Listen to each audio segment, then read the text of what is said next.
O nosso convidado de hoje escreveu um bilhete para uma amiga dizendo que muitos o consideravam um louco na juventude. E ele resolveu assumir essa loucura, mas se impôs metas. E que se ele não alcançasse essas metas, poderia ser considerado um maluco como outros por aí. Mas alcançou e se tornou um baita ator. No Persona de hoje, Tunico Pereira.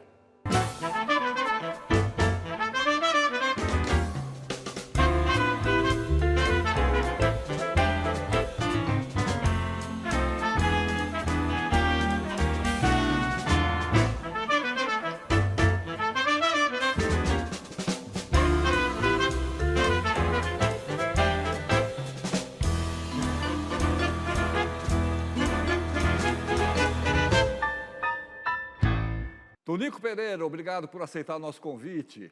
Seja bem-vindo. Muito honrado com esse convite, Atílio e Cris. Obrigado por estar com vocês. Legal, legal, legal. Ô, Tonico, para começar, vamos falar de Campos de Goytacazes. Conhece essa cidade, né? Aí no Rio de Janeiro. Como é que era a sua família Conheço mais lá? ou menos.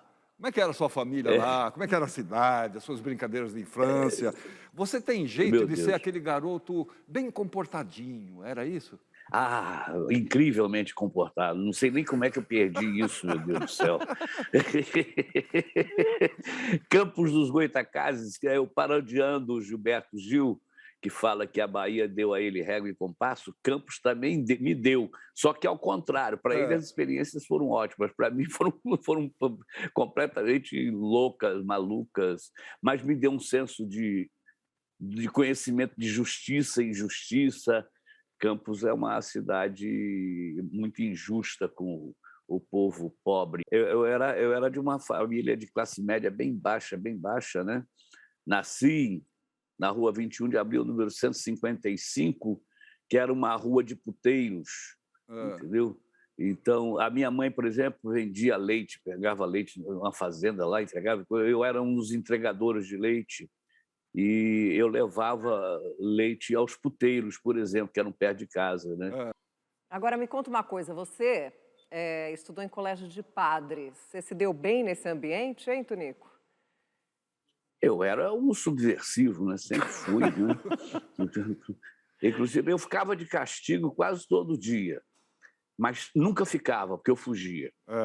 Eu acho que é aí que eu comecei a ter velocidade, porque eu saía correndo, ninguém me pegava. Mas o castigo lá era ficar em pé com a cara para a parede, entendeu? Eram umas coisas assim meio estranhas, e eu não convivia bem com aquilo, não. Eu nem sabia, mas eu já era revoltado naquela época. Aí eu fiquei lá e depois saí, aí fui para outro colégio, depois fui para outro, mas de verdade, eu nunca estudei, não. Eu nunca estudei. Eu sempre vivenciei, a minha parte mais rica é a minha vivência. Eu costumo dizer que eu sou formado pelos bares e puteiros do Brasil inteiro. Entendeu? Eu acho que eu sou mais isso do que escola. Queria te perguntar o seguinte, ainda no colégio, acho que foi no colégio de padres, você teve a sua primeira experiência como ator.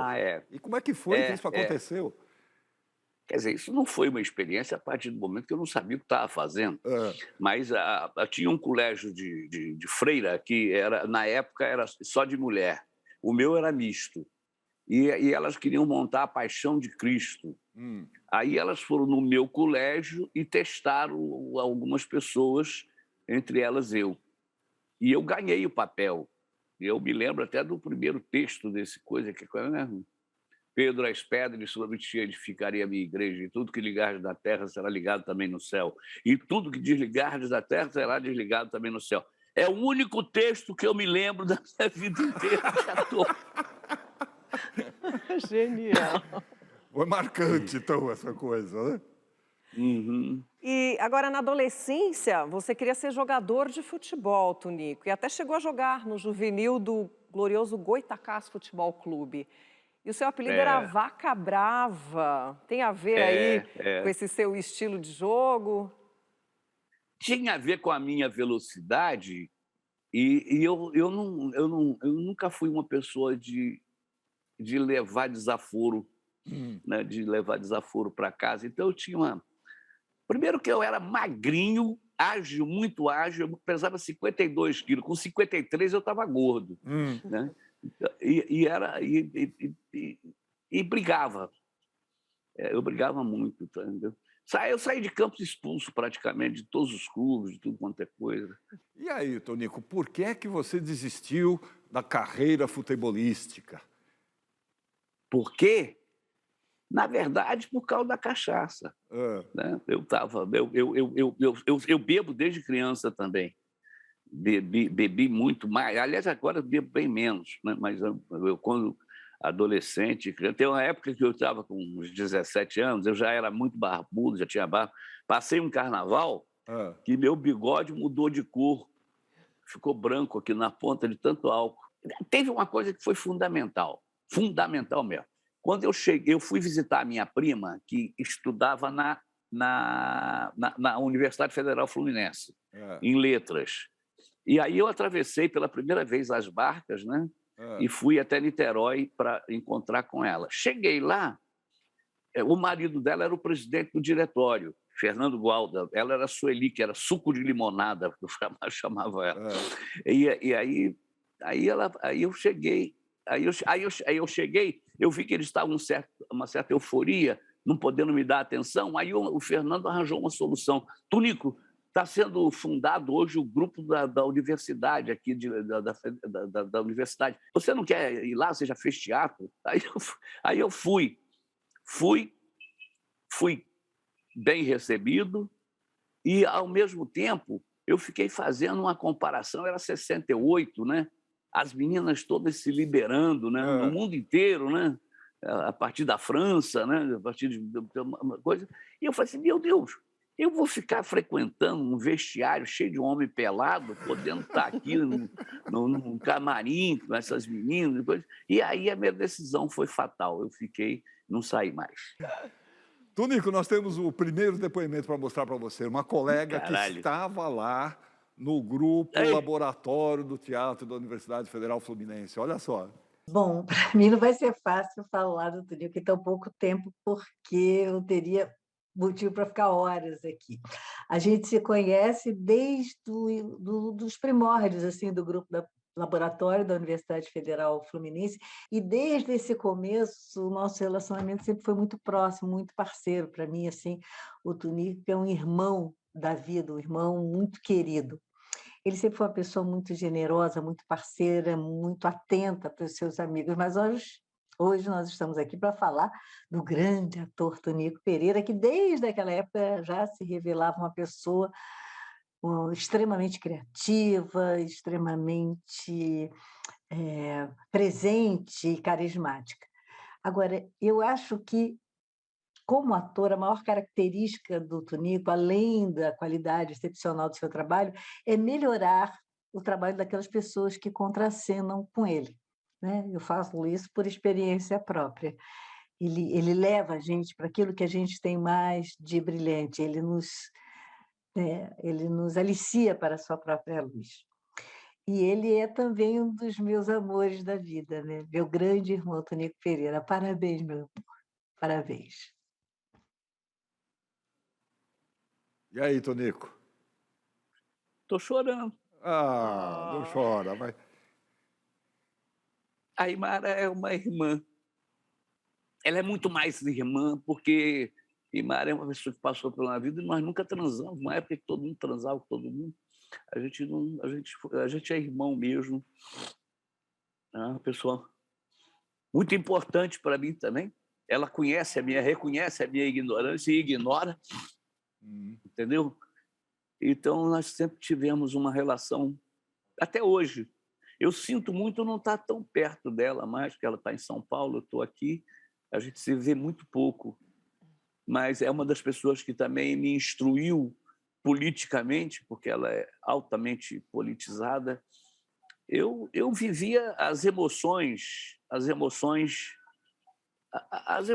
ruins e boas de um país em tempo de ditadura e tal, e ela me levou a entender esse processo todo, essa situação toda. irmã. Beleza. E a gente estreou ganhando prêmio nesse espetáculo que foi o Futuro Está nos Ovos, de Unesco. Era a minha estreia dela. Eu ganhei prêmio de coadjuvante masculino e ela ganhou prêmio de coadjuvante feminina. Tonico, mas vamos voltar um pouquinho. Ainda na tua juventude, antes do teatro, você tinha que se virar para ganhar algum dinheiro. E você fez diversas coisas, né? Conta pra gente um pouquinho. Até hoje faço diversas coisas. Mas naquela época, com 8 anos de idade, eu peguei um gibi de um menino. Mas eu peguei, não era roubando. Eu não sabia o que era roubar, não sabia o que era propriedade. Eu peguei. Eu sei que a mãe dele me acusou de roubo. Entendeu? E aquilo, aí eu notei que as pessoas tinham posse, que eu não sabia o que era. Aí, dali em diante, eu comecei a me virar, porque meu pai não tinha condição nenhuma de pagar colégio, dessas coisas, não sei o quê. Então, eu comecei a me virar e o meu supérfluo eu comecei a me dar.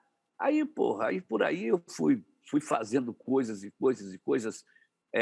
Nessa época eu vendia mariola na rua, quindim, empada, suspiro, que eu gosto até hoje, meu Deus do céu. Eu trabalhei numa sorveteria, eu trabalhei numa loja de tinta, sempre de forma criativa. Isso que era muito louco, entendeu? Muito louco. Tinha uma bicicleta de entrega com um caixote atrás. Aí um dia os donos da loja chegaram, eu tinha pintado o caixote todo com o endereço da loja, com a marca. Eles tomaram um susto, porque eles não estavam acostumados, entendeu? Mas eu fui embora. Aí em Campos eu fiquei... Aliás, eu estou procurando esse bloco. Eu entrei numa Artefatos Cimentos São Judas Tadeu Limitada. E eu era de boia gerente dessa fábrica, né? E aos 16 anos, eu criei um bloco de cimento de piso, porque só existia um que era sextavado, assim. Aí eu criei um que hoje tem esse desenho em São Paulo, tem esse desenho no Brasil inteiro, e quem criou fui eu, com 16 anos. O meu patrão, na época, viu o desenho, gostou, aí mandou fazer o cálculo do traço de cimento para fazer e mandou fazer a forma. E às vezes eu me emociono, porque eu estou andando. Há pouco tempo eu estava vindo, não sei de onde, para o Rio, aí desci num posto para tomar um café e ir ao banheiro. Aí eu estava andando inadvertidamente, olhei para o chão, era o bloco que eu tinha criado com 16 anos. E eu agora fiz um apelo a Campos lá, até me mandaram um vídeo, mas eu não sei de onde é. Eu quero ter um bloco desse na minha sala, entendeu? Claro. Para mostrar concretamente para os meus filhos o que eu já tinha feito. Exatamente. Tem todo direito. De útil, não é? Se Aí eu vou ver.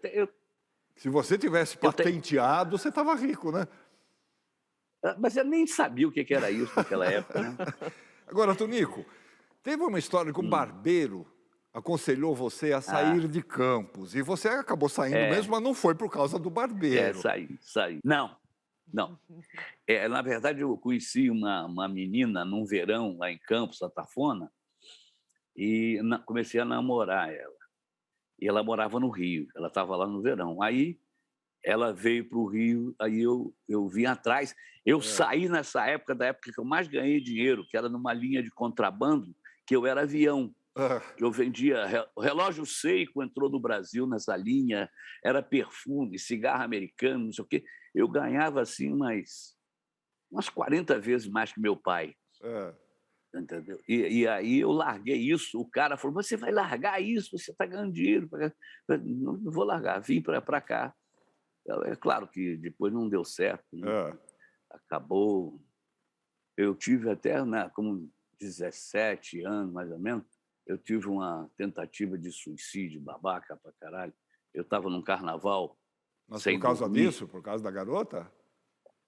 O carnaval eu passei sozinho, bebendo, fumando Perventinho, Dexamil, lança-perfume, Quelene. Era um coquetel de molotov, de coisas. Aí, na quarta-feira de cinza, eu entrei num bar, pedi uma cerveja, tomei, acabou, eu bati a cerveja e cortei o pulso. A marca você não vai ver, não. Mas tem a marca até hoje aqui. E aí o médico ainda falou assim, porra, você cortou errado, não é aqui, é só aqui. Na próxima vez faz direito. Faz direito, mas eu, graças a Deus, não fiz mais, não. Agora, quando você ficou no Rio, você se tornou um líder de vendas. Você estava sempre empreendendo, né? Como assim? Que líder de vendas? Em que foi isso? Eu primeiro foi o seguinte, eu fui trabalhar numa loja chamada Castelo do Rio, que tinha na Uruguaiana com Carioca. Aí fiquei lá um tempo e tal. Aí depois eu fui para Promac. Promac, eu fazia a escrituração da firma, da Promac, né? Era uma loja de máquinas, vendia máquinas industriais, etc, etc. Aí eu via que os vendedores ganhavam muito mais que eu, né? Porque eles tinham comissão, cacete. Aí eu pedia ao dono da firma para vender também. E aquilo era uma venda feita de engenheiro para engenheiro. Tanto o vendedor tinha que ser engenheiro, quanto o comprador tinha que ser engenheiro. E ele falou, mas não, você não tem coisa. Eu falei, pô, mas eu quero tentar. Aí tá, eu entrei aí ele me deu uma chance, mas me deu assim, de sacanagem, né? Achando que não ia dar em nada. Aí eu saí, na primeira vez que eu saí, ele me deu uns endereços de firma. Aí eu fui, aí o engenheiro de lá me atendeu, né? O engenheiro dono da firma, não, o engenheiro da firma, uma construtora. Era uma coisa de bomba d'água e aquilo tem que ser selecionado pela distância que tem, a capacidade de impulsão, tudo que eu não sabia. Aí esse engenheiro, eu acho que ele teve muito bom humor. Ele viu que eu não sabia porra nenhuma, falou, você não está entendendo nada que você está falando, né? Eu falei assim, realmente não estou. Agora eu posso garantir o senhor que é pesado e faz barulho para o senhor. Ele comprou umas 15 máquinas. O cara lá ficou surpresíssimo de eu ter conseguido vender. Mas eu fui sincero e o cara foi de humor, né? Maravilhoso. Tonico, nós vamos fazer um breve intervalo agora e na volta a gente vai falar um pouco sobre a Dona Lola. Conhece a Dona Lola, né? Sobre o Cancão de Fogo, sobre a Globo. Tem muito assunto ainda. Voltamos já com o Persona.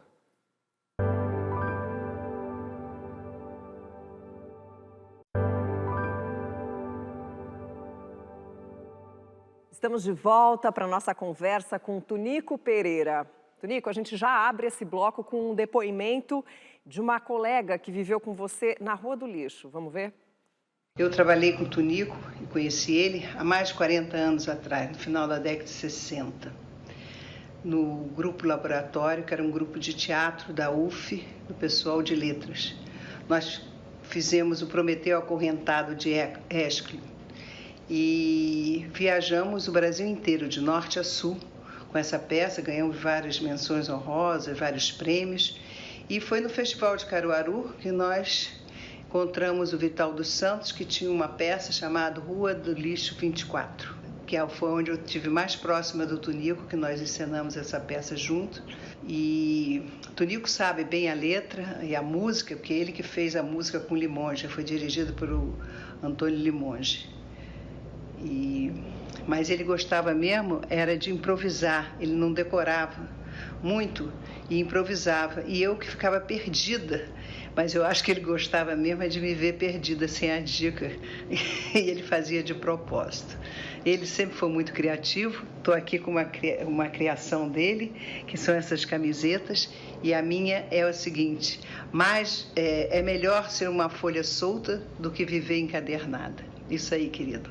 Um beijo. Um beijo, Aninha. Um beijo, Aninha. Saudade daquele tempo que não voltou mais.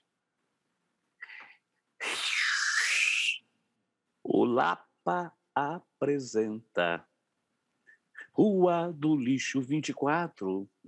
O que antes era brega, agora é peça de teatro. Tem Dona Lola, seu Generino, Expedito e Ernesto. Tem dois nazistas e Dorinha. É um trabalho quase honesto. E agora com vocês, Rua do Lixo 24. Era a música. Genial! Muito bom. E você fazia Dona Lola?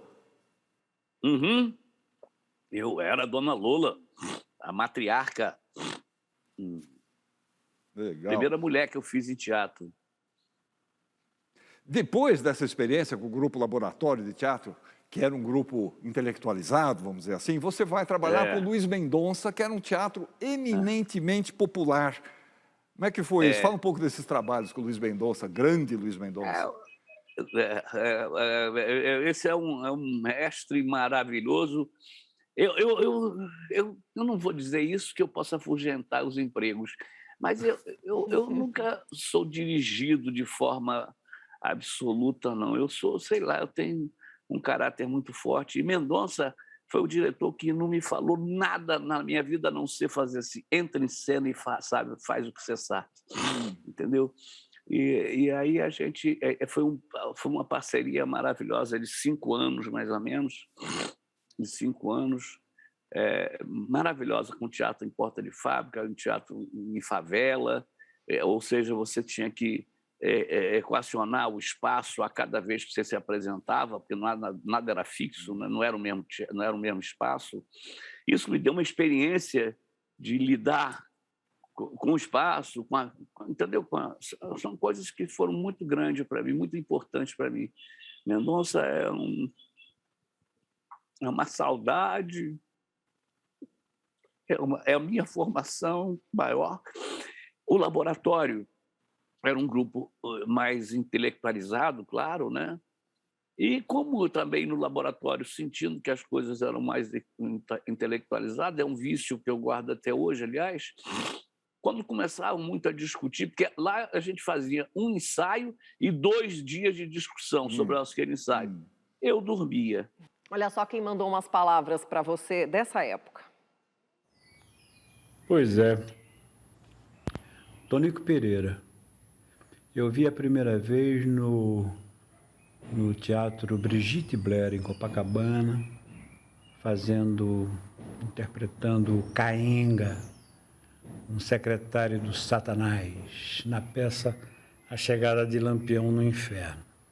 E fiquei alucinado, fiquei apaixonado. Falei, meu Deus, que cara é esse? Que ator fantástico que é esse cara. Depois tive a oportunidade, o prazer de trabalhar com ele, junto com ele, no mesmo palco, em Cancão de Fogo, e excursionando pelo Norte e Nordeste com Luiz Mendonça, um povo da pesada. E Tonico capitaneava, né? Ele sempre foi isso, um grande presente de Dioniso. Depois, admirava muito ele voando pela ponta direita do Caxinguelê, aquele campo de futebol ali atrás do Jardim Botânico onde jogávamos. Tonico Pereira, na ponta direita, chato pra caramba, implicante, discutia, mas jogava muito. Jogava muita bola. Tinha que chegar primeiro para ver se ficava no mesmo time que ele. Companheiro, te tenho na lembrança e no coração sempre. Um grande abraço. Um grande abraço para você, Valtinho. Que bom te ver. A gente precisa se ver mais. Meu Deus do céu. Meu Deus. Vocês vão no baú mesmo, né? É a sua história, né, Tonico? É a sua história, a tua trajetória. Aí. Você devia se orgulhar dela. Aliás, você deve se orgulhar dela. Sei lá. Eu tenho umas coisas, por exemplo, nessa época do teatro com Mendonça, não tinha dinheiro, né? Era uma coisa muito... E eu tinha que manter minha casa e tal. Eu nunca pude trabalhar de graça. Nunca consegui. Aí eu fiz o seguinte, eu fiz Filipetas, que foi Mendonça que acho que introduziu isso até. Filipetas, eu carimbava Filipeta atrás, a que eu distribuía, aí eu ganhava comissão sobre aquela que entrava na bilheteria. Além do que, eu vendia o programa na porta, aí eu ganhava comissão também. Então, eu ganhava muito mais vendendo Filipeta, vendendo programa e distribuindo Filipeta do que propriamente como ator, né? Mas estava super satisfeito. Agora sim, Tonico, na sua biografia você diz que trabalhou com Madame Satã, personagem mítico lá da Lapa. E você disse que você foi a última paixão do Madame Satã. Agora você tem que contar essa história pra gente. Eu não diria que fui a última, né? Não sei, a última não sei. Mas ele se apaixonou por mim lá. Ele me ensinou algumas coisas. Uma delas era entrar em cena com o dinheiro na meia dentro da cueca. Porque ele ficou 29 anos preso, né? No total das penas dele. E na cadeia você não se afasta do cigarro, você é roubado. Então, ele me ensinou isso. Ele me levava, porque ele sabia da minha dureza, da dureza total de todo mundo, aliás, não era só minha. Aí ele ia, eu e mais uma atriz, que a gente saía com ele, ele falava assim, hoje nós temos jantar. Aí o que é? Tem uma vernissagem, aí eu vou lá vender livro. E eu, quando ele vendia, que estava comigo, eu escrevia a dedicatória, que ele era completamente analfabeto, ele só assinava, Madame Satã. Era incrível, cara. Ele dava um macaco, porque ele era capoeirista, né? O nome dele na capoeira, ele era batizado de Caranguejo. É uma pessoa que começa a vida trocado pela mãe por uma égua. Não podia ser diferente, né? Não podia ser uma pessoa diferente. E brigava muito. Ele falava para ele, me dava conselhos ótimos. Como assim, por exemplo, Tonico, o importante não é bater, é saber apanhar. Ele tinha uma voz. Outra coisa, se você estiver dentro de um bar e começar uma briga, nunca vá lá para fora. Eu falei, por quê? Porque no bar tem cinzeiro, tem copo, tem garrafa, pode jogar tudo isso em cima do cara. E as brigas dele eram homéricas, que eram brigas contra a polícia especial, ele enfrentava mesmo. Tonico, algum tempo depois, você foi convidado para fazer um certo programa aí na TV Globo. E a gente preparou uma matéria sobre essa atração que é histórica e que marcou a vida de muita gente que nos assiste hoje. Vamos ver?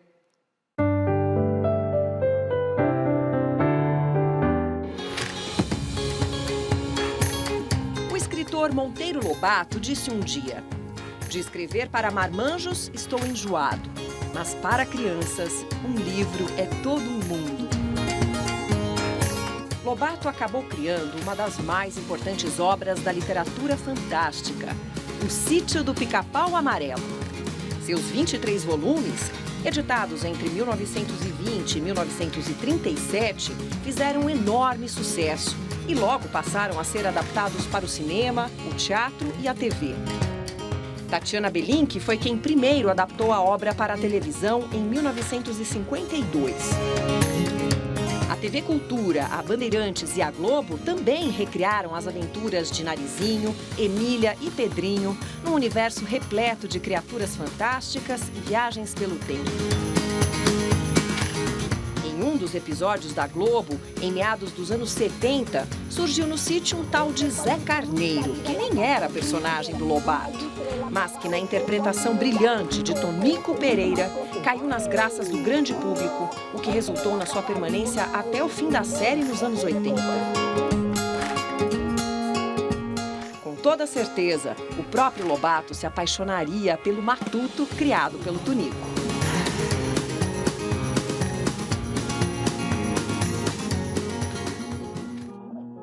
Foi contratado para um trabalho de 4 meses e acabou ficando até o final da série, muitos anos depois. Como é que surgiu a ideia de composição do impagável Zé Carneiro, Tonico? A minha vivência campestre de Campos, de uma cidade interiorana, era isso, essa era a minha vivência, sempre foi assim na minha vida. Os meus personagens estão todos acumulados dentro de mim. Eu, de vez em quando, lanço mão de um. É uma quadrilha que eu tenho, né? Eu sou o capo, né? Eu não gosto de ser desobedecido por eles, mas eles me sustentam essa vida inteira. E Zé Carneiro foi um deles que levou 8 anos, se não me engano, acho que foram 8 anos.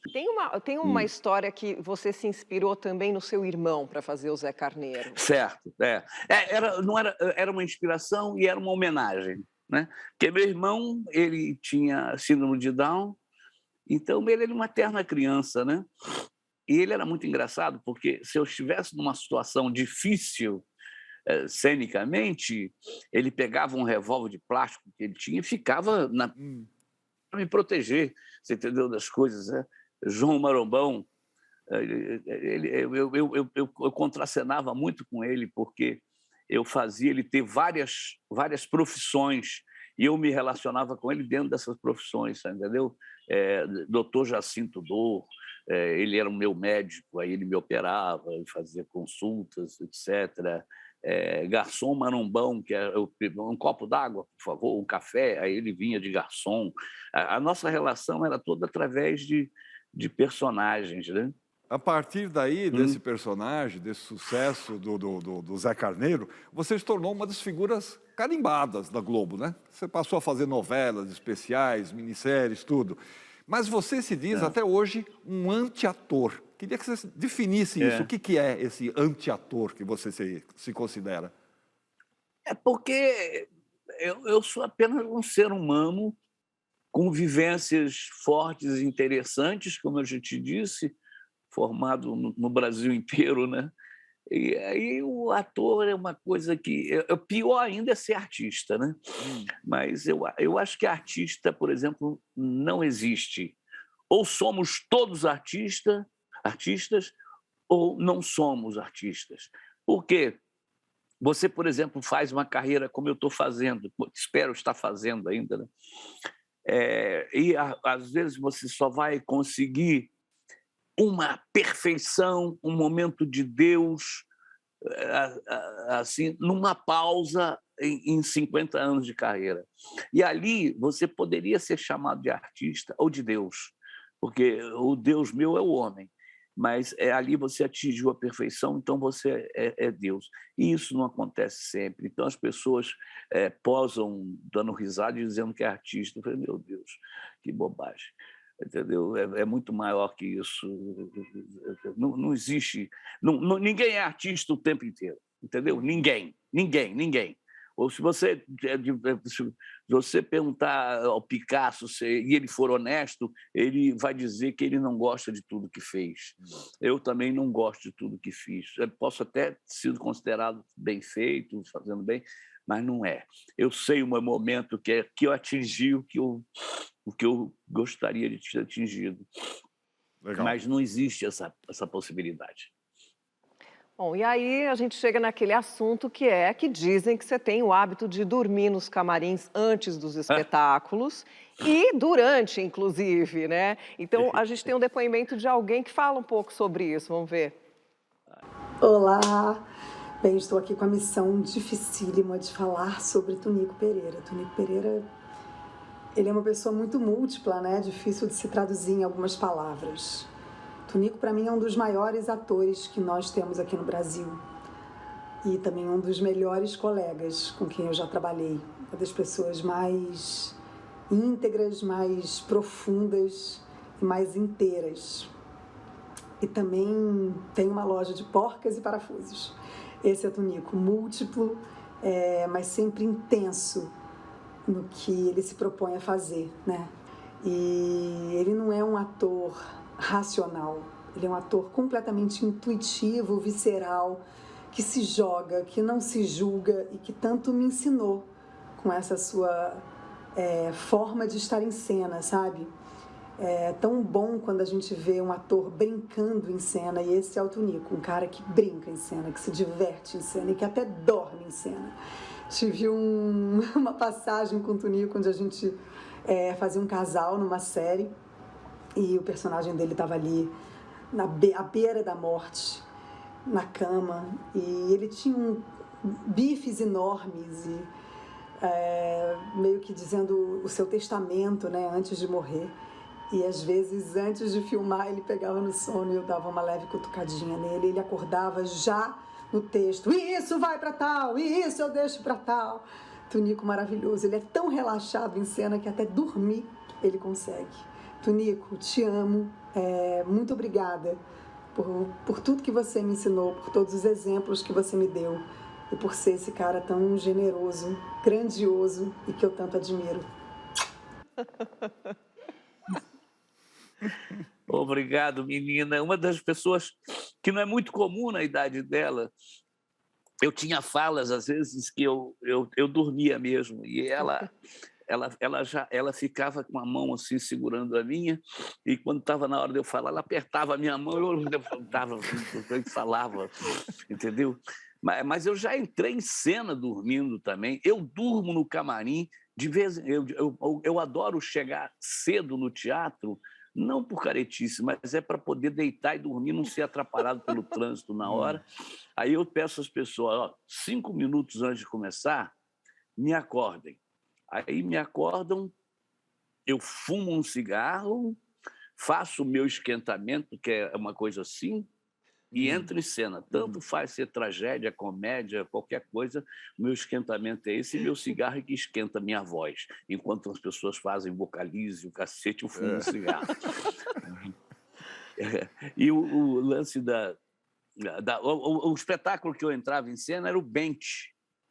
O meu personagem entrava no final do primeiro ato num trem indo para o campo de concentração. Aí eu chegava no teatro, botava a roupa, eu geralmente tinha bebido alguma coisa, aí deitava no trem e esperava, o espetáculo estava acontecendo e tal. E quando eu entrava em cena, quando o trem virava, o cenário virava, que era uma casa, e passa a ser o trem, e eu era acordado pelos pontapés dos nazistas. Eu entrava em cena dormindo mesmo. Tunico, vamos falar um pouco sobre cinema. E para abrir essa conversa, a gente tem um depoimento de uma pessoa com quem você trabalhou na sua estreia na tela grande. Olha só. Eu conheci Tunico às vésperas de eu começar a fazer a Lira do Delírio, em Niterói. Quando nos conhecemos, eu procurando atores, e ele estava ali. E o que eu vi foi uma pessoa extremamente inquieta, que me chamou a atenção. Quando eu digo uma pessoa, isso é extraordinário do ator, porque em geral o ator é um ator, né? Ele vem e representa para você. O ator ser uma pessoa é muito mais do que ser um ator. Ele quando fizer os personagens dele, esses personagens serão pessoas. Esse foi o raciocínio que eu sempre tive, e o Tunico me levou a essa certeza, entendeu? Muito rapidamente. Eu admiro muito ele, eu admiro muito o trabalho dele, de como ele traz humanidade, entendeu? O contraditório do humano, a força do ser humano para os seus personagens, assim, de uma maneira muito generosa. Fizemos um outro filme depois da Lira do Delírio, uma coisa menorzinha, no Ele o Boto. Era de novo uma pessoa falando daquilo, improvisando, o tempo inteiro improvisando. Tudo que a gente fez foi improviso.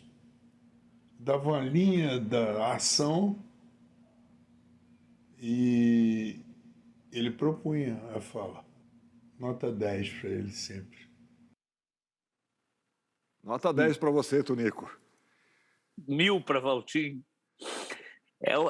É aquilo que ele falou, que eu falei para você, do ator e da pessoa, do ser humano. Trabalhar com a vida, não é trabalhar limitado pelas condições, pelo texto, pela cena. É entrar em cena e viver. Eu, quando entro em cena, eu posso morrer. Então, eu estou vivendo, cacete. Eu tento enxertar meus personagens de vida, entendeu? E por isso que eu não me dou bem com laboratórios, com não sei o quê. Eu não sei fazer essas coisas. De preferência, eu durmo.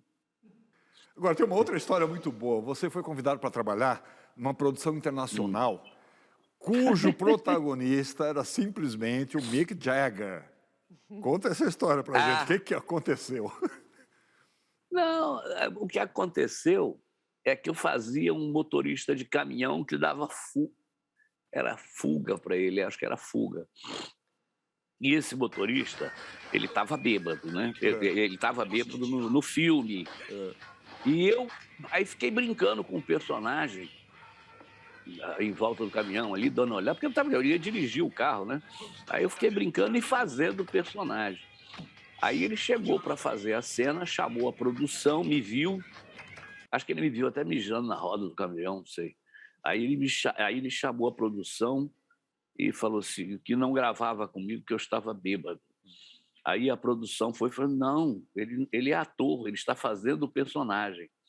Aí ele me chamou e disse que eu mereci o Oscar por ter enganado ele. Mas era um trabalho significante. Tunico, a gente vai fazer um rápido intervalo e na volta a gente fala sobre outras paixões suas, coleções de automóveis, pode ser? É rapidinho? Pode. A gente volta já com Persona.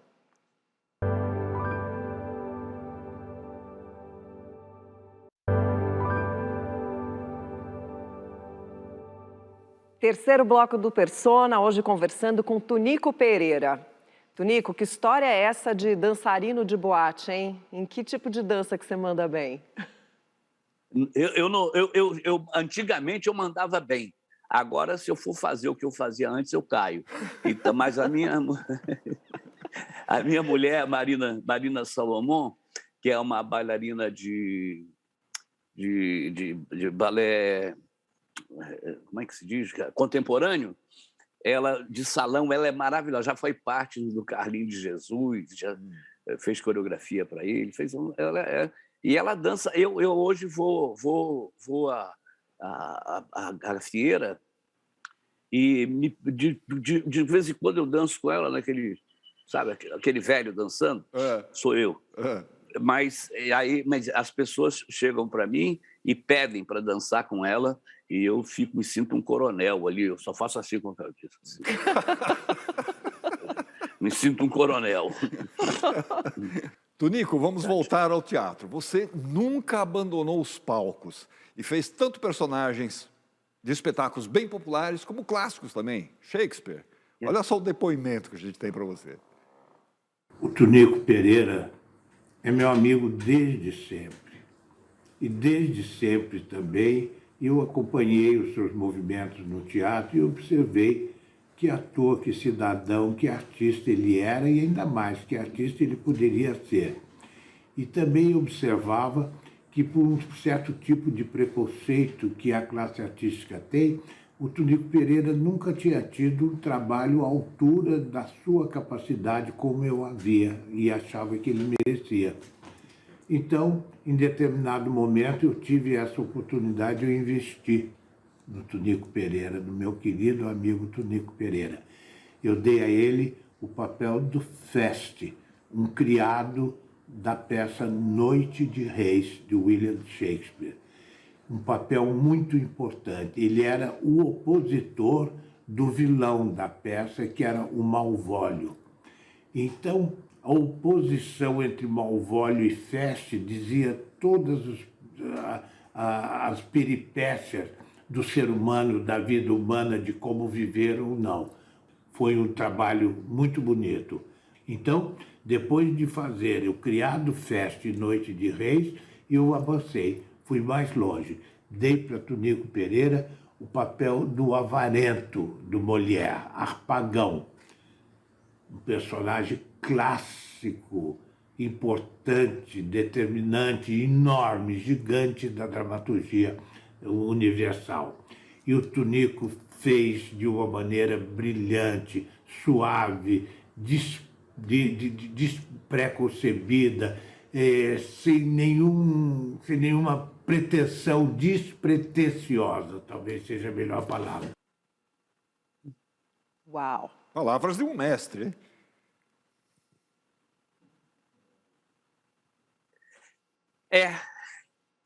O Amir gostou de mim.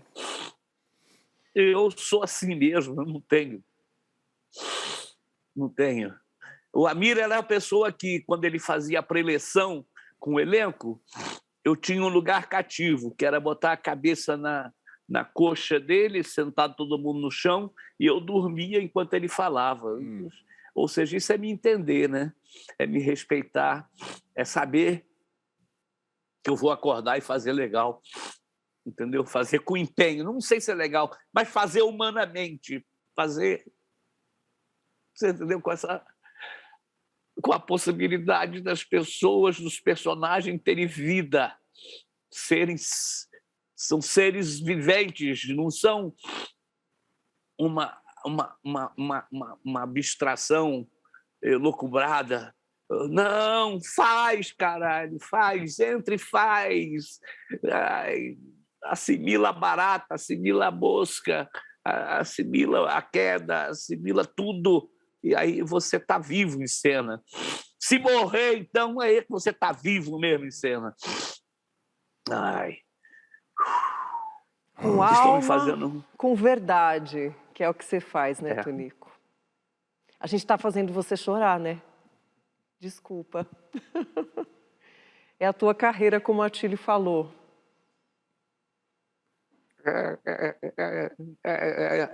A minha carreira, que eu acho que eu já não tenho muito tempo para fazer mais muita coisa, não? Tonico, nós temos mais um depoimento agora, mais um cineasta. Olha só. Eu só fiz um filme com o Tonico Pereira e sou muito feliz com o resultado do trabalho dele. Ele é extremamente criativo e tal. Eu estava num momento de muita perda. O cinema brasileiro inteiro com a perda pelo Plano Collor, de 90. Eu construí esse personagem muito marcado, e o filme também, muito marcado por essas perdas, essa falta de perspectiva, de achar que não ia conseguir mais seguir na carreira como cineasta. Mas eu precisava, para um ator que fosse capaz de dar um sentido mais amplo, que humanizasse bastante esse personagem e essas perdas. Os poderosos estão sempre ocupados disputando coisas e gentes. Não pequenas coisas como um prato, um osso, um pão, não. Disputam coisas grandes que estão sempre acima dos miseráveis. E disputam também o destino desses miseráveis. E é que o Tonico faz muito bem, quer dizer, com aquela verve toda de humor e esperteza toda, que fazia as pessoas rir e tal, tudo aquilo escondia exatamente as perdas enormes do personagem do filme. E ele fez isso muito bem, tanto que ganhou o prêmio de melhor ator no Festival de Brasília. Um abraço, Tonico. Eu já vivi tanto. Já conheci tantas coisas, tantas pessoas. Já desejei tantas coisas boas e tantas besteiras. Já acertei tanto e já errei tanto também. É bem isso, né? Já acertei tanto, já errei tanto, né? O erro é mais importante que o acerto. Sempre foi, sempre será. Tem gente que considera o acerto a grande obra da vida. Não, o erro é muito melhor. É muito mais instrutivo, muito mais coisa. Queria agradecer a João Batista até, porque foi uma grande oportunidade para mim de eu me exercitar plenamente em um filme maravilhoso. Eu adoro o filme, adoro o personagem, adoro a visão do João Batista. E não vejo o João Batista há um tempão. A vida separa a gente. Une e separa. Tonico, entre tantas atividades, você também é um colecionador de carros antigos. Nós temos um vídeo sobre isso.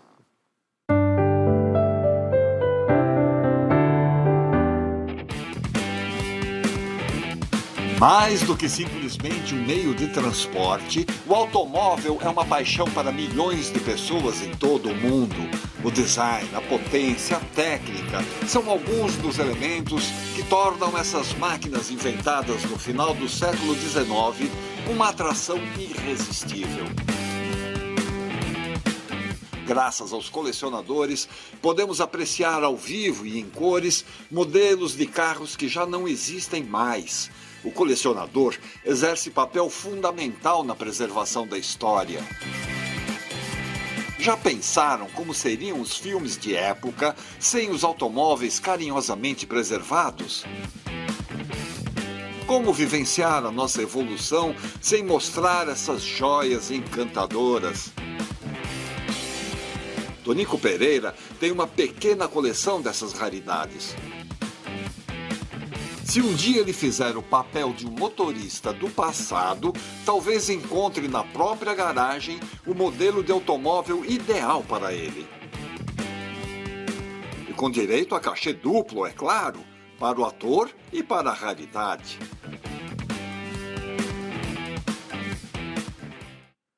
Ô Tonico, é um hobby, é uma paixão ou é um investimento? Investimento, se for, é muito ruim, porque eu perco muito dinheiro com isso. Mas isso aí é uma lembrança de infância pobre, que meu pai não tinha carro, não tinha nada disso, né? Ele trabalhava no comércio de pano durante a semana, no final de semana ele era garçom, um restaurante, um caldo de cana, Andrade, em Campos. E eu gostava dos carros que eu não tinha, né? Mas eu via. Então, nas primeiras oportunidades que eu pude, eu comprei. Mas eu agora, na pandemia, eu já vendi 2 e estou vendendo mais 2, porque eu tenho que me manter, tenho que manter a família e estou tendo que vender, e o momento está difícil para vender, né? Mas é mais uma coisa de infância pobre, e que eu satisfiz meu desejo e comprei os meus brinquedos agora, né? Mas eu já tive muitos carros. Se eu pudesse, eu não teria vendido nenhum dos que eu já tive, entendeu? Mas aí não dá. Eu agora estou com uns 7 ou 8, mais ou menos, sendo que um é táxi. Eu tenho um táxi também. Sou taxista, sou taxista. Eu só não trabalho, mas sou taxista. Tenho toda a documentação, posso trabalhar. Se as coisas apertarem muito, eu vou para a praça. Pronto. Aliás, você já fez tantas coisas e também é um empreendedor aí de carteirinha, né, Tonico? Mas você disse que já faliu 8 vezes e que seu único empreendimento que deu algum lucro foi justamente um boteco. Foi. Esse boteco, eu falava para o meu gerente lá, que era o seguinte: eu bebia muito nessa época. Eu falava para ele o seguinte: você só me serve enquanto eu tenho para pagar. A hora que eu não tivesse, você não me serve mais. Ele obedecia, eu implorava, ele não me servia de jeito nenhum. Era uma forma que eu tinha de... Eu comprei esse boteco de outra pessoa que bebia para cacete, que era o Manfredo Colassante. Inclusive, quando eu comprei esse boteco, no estoque todo só tinha uma garrafa de suco Maguari, porque ele tinha bebido tudo.